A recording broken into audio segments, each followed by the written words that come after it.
arquitetura rica e as enormes mansões da Quinta Avenida em Havana lembram os tempos em que Cuba era a terceira economia do continente americano. Mas a prosperidade se pautava por negócios da máfia, que explorava cassinos, drogas e a prostituição. Fulgêncio Batista era o ditador naquela época. Ele foi deposto no dia 1º de janeiro de 59 por Fidel Castro, que prometeu restaurar a decência e acabar com os vícios. Para isso foi instaurada uma ditadura comunista que perdura até hoje. Neste trecho de uma entrevista à Band em 87, Fidel Castro falou sobre o processo da revolução. Creo que devemos rectificar errores de siglos. Significa buscar soluciones nuevas a problemas viejos. Que la revolución misma es una gran rectificación histórica. Es decir, que este proceso es amplio. Só agora começa a haver um sopro de liberdade econômica.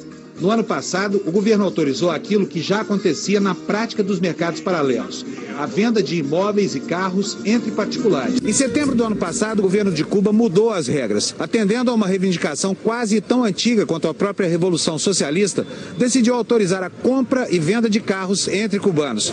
Em um único mês, mais de 5.000 automóveis mudaram de mãos. O regime castrista, que havia estatizado até os carrinhos de pipoca, aos poucos passou a permitir o funcionamento de pequenos negócios. Primeiro foram os aluguéis, autorizados para reduzir a falta de moradias, problema que até hoje não foi resolvido. Esta moça, por exemplo, já até perdeu a esperança de conseguir uma casa para viver com o namorado. Quem se casa quer. Quem se casa? E é difícil. Sim, muito difícil. A maior parte dos imóveis se transformou em cortiços, onde grupos multifamiliares dividem espaços cada vez mais apertados. São 10h30 da manhã de uma segunda-feira, um dia normal de trabalho aqui em Havana. Essa foi a hora combinada aqui para a nossa visita à casa da senhora que nós conhecemos na rua. Vocês podem observar aqui assim que o prédio está completamente detonado, não tem luz nos corredores. Buenos días. Como está, senhora? Muito bem. Um beijo. Entra para que me tome el video. Dona Noeves vive com os 2 filhos neste espaço. Tudo aqui remonta aos anos 50. Móveis, eletrodomésticos, os poucos confortos domiciliares a que um cubano tem direito. Aquí todos los inmuebles son del Estado. Lo que tú tienes que pagar el servicio, por ejemplo, hay que pagar ya con la terminación de la construcción, que no se ha terminado. Nos poucos segmentos da atividade econômica em que é possível abrir negócios privados, surgem nichos de prosperidade. Também foram permitidas associações com empresas estrangeiras. E para enxugar os gastos da máquina pública, o governo pretende agora demitir 1,5 milhão de pessoas. Irina é um dos cubanos que já perderam o emprego. Hoje ela trabalha em um restaurante privado, os chamados paladares, que é uma outra atividade autorizada nos últimos tempos. No tengo sueldo básico, solamente le digo, depende de las ventas del restaurante, se nos paga. Si hay mucha venta, ya el salario subiría un poco más. Um percentual? Sim. Atualmente, cooperativas e estabelecimentos privados empregam 16% dos trabalhadores. Mas as contradições de um dos regimes mais fechados do mundo trouxeram de volta os vícios da era Batista. Na ilha mais famosa da América, 2 economias convivem paralelamente. Os funcionários públicos recebem o salário em pesos cubanos, o equivalente a $20 por mês. Só dá para pagar a comida racionada, o aluguel e as contas de consumo. Todo o restante tem que ser comprado em cookies, a moeda dos turistas que pode ser convertida em dólares americanos. Mas só tem acesso a ela quem trabalha com alguma atividade turística, como os táxis e os bares dos hotéis. Para todos os demais trabalhadores, resta apenas a resignação ou a trampa, que é o equivalente cubano do jeitinho brasileiro. E a prática é mais antiga do que muitos imaginam, como já mostrou o documentário exibido pela Band em janeiro de 88, há quase 25 anos. Alguns desses rapazes aguardam turistas para oferecer a preços tentadores coisas típicas da ilha, como rum e charutos. Se o turista mostrar interesse pelos produtos, o negócio pode ser fechado em algum canto dessas estreitas ruas de Havana. Atualmente, as 2 atividades mais lucrativas nos subterrâneos da economia cubana são a falsificação de charutos e a prostituição. Geralmente são camareiras de hotéis e motoristas de táxi que agenciam os programas. Minha amiga é bonita, blanca, de ojos verdes, muito bonita. Tiene bonitas piernas, bonita figura. Bueno, espera que te llame Dani. Sim, senhora. Logo depois, quem liga é a prostituta para acertar os detalhes do programa. Eu me vou banhar e me vou arreglar. Muy bien. E então, enquanto eu termine, eu te chamo à habitação. 1h30 mais tarde, a garota de programa chega ao hotel vestida como uma dama. Na mesa do bar, a mulher conta uma história triste sobre a avó e aceita alguns cookies de presente. Ela é dispensada sem subir ao quarto ou prestar qualquer tipo de serviço. Charutos cubanos, que podem custar até $250 a caixa, são outra tentação para os estelionatários da ilha. Este motorista de táxi nos ofereceu uma caixa dos caríssimos Coíba por apenas $80, menos de 1/3 do preço real. É bom, não é uma falsificação. Eu tenho toda a contrato minha há 20 anos na fábrica. A impressão de quem visita o país é de que o governo tolera cada vez mais as práticas econômicas do submundo. Elizardo Sanches, presidente da Comissão de Direitos Humanos de Cuba, confirma. Há nível de corrupção nunca antes visto na história de Cuba. É necessário sobornar a los funcionarios, a veces hasta para obtener una certificación simple del registro civil, cualquier documento. A despeito de todas essas dificuldades, Cuba conseguiu erradicar o analfabetismo e acabar com a desnutrição infantil. O sistema de educação produz cérebros prontos para assumir qualquer encargo pelo país.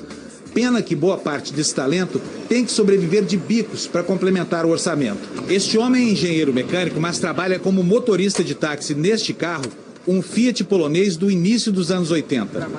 E aqui, trabalhando como chofer, você obtém mais plata que como dinheiro. Para Elizardo, a culpa é do governo dos irmãos Castro, que, segundo ele, transformou a ilha numa enorme agência de empregos e vive hoje de explorar trabalhadores que têm contrato com empresas privadas.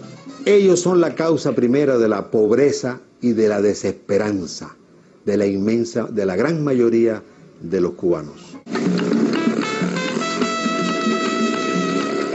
Em plena sociedade da informação, a ilha de Cuba, com seus 110 mil quilômetros quadrados, continua sendo um lugar jurássico em relação à tecnologia e fechado para ela.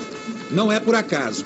O país é governado há 53 anos pelos irmãos Castro. Nesse período, o mundo foi globalizado e as democracias ingressaram na era da interatividade.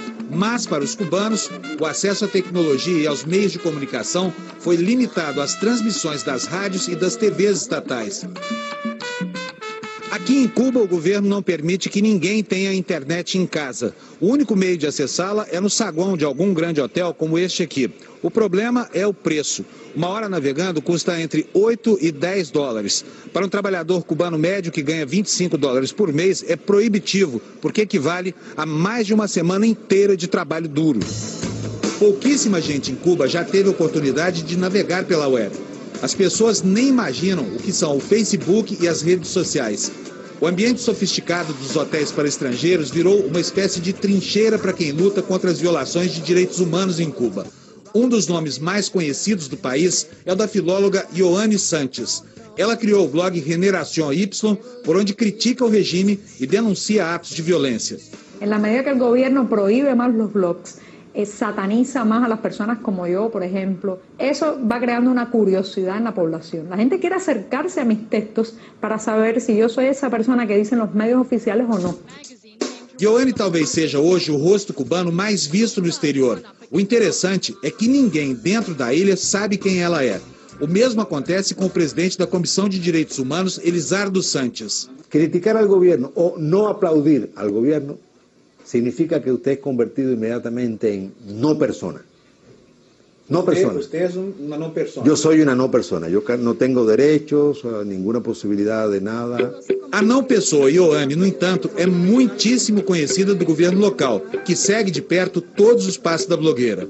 Na semana passada, ela teve negado mais um pedido de autorização para sair do país. Iria participar de eventos culturais no Brasil. Foi a 19ª tentativa frustrada desde que iniciou a guerrilha eletrônica. A conversa com a funcionária do Serviço de Imigração, que lhe negou o visto, foi gravada por Ioane. Es para comunicarle que usted no ha sido autorizada a viajar, le entrego su pasaporte. Otra vez, 19 veces. 19 veces. Voy a seguir intentándolo. Inténtelo las veces que usted y un día voy a volver a salir cuando este absurdo ya no existe. Correcto, las veces que usted quiera, Ioane. O exercício da crítica pode ser perigoso para os dissidentes do regime castrista. Na ilha, o que não falta são presídios. Antes da Revolução, eram apenas 7. Agora são mais de 200, que guardam 70 mil detentos. Muitos têm histórias parecidas com a deste homem. José Daniel Ferrer Garcia é coordenador de um movimento contrário ao regime. Ele passou 8 anos e meio na cadeia por ter promovido uma pequena manifestação. E, de acordo com o que conta, os presos políticos que se rebelam ainda passam por uma tortura psicológica dentro do presídio. Celdas sin luz, sin agua, pestilente, porque no tienen cómo evacuar los excrementos, es decir, se acumulan, no te dan sol, no te permiten. Estuve una vez 45 días sin que me permitiesen afeitarse ni cambiarme de la ropa que tenía puesta. Elisardo Santos afirma que a ilha tem hoje cerca de 50 presos políticos e 3 prisioneiros de consciência. Mas o número pode ser muito maior. Isso porque a lei cubana prevê cadeia até para quem nunca cometeu crime nenhum. Basta con que la policía diga que yo puedo cometer un delito en el futuro, dentro de un mes o dentro de un año o 5. Con esa valoración policial ya uno es inmediatamente detenido, llevado a un proceso sumarísimo y podemos ser condenados de 1 a 4 años. Nós procuramos o governo cubano, que se negou a falar sobre esse e sobre outros temas polêmicos abordados na série de reportagens. Apesar das denúncias de violação dos direitos humanos, o Brasil também se cala sobre o assunto. A presidente Dilma Rousseff, que visitou Cuba há 2 semanas, frustrou os dissidentes. Apesar da perseguição, dos riscos e do silêncio dos governantes estrangeiros, Ioane segue na guerrilha virtual contra a ditadura. Para ela, a democracia pode estar bem perto, e o ponto de partida seria justamente a contradição entre o que a tecnologia oferece, a população deseja e o governo insiste em não permitir. Esas mismas reformas le van a hacer perder el poder, porque es una sociedad durante demasiado tiempo muy cerrada, y en la medida que la gente tenga su propia infraestructura económica, a través del trabajo por cuenta propia, a través de las remesas que vienen del extranjero, van a utilizar esa infraestructura económica como una infraestructura de libertad.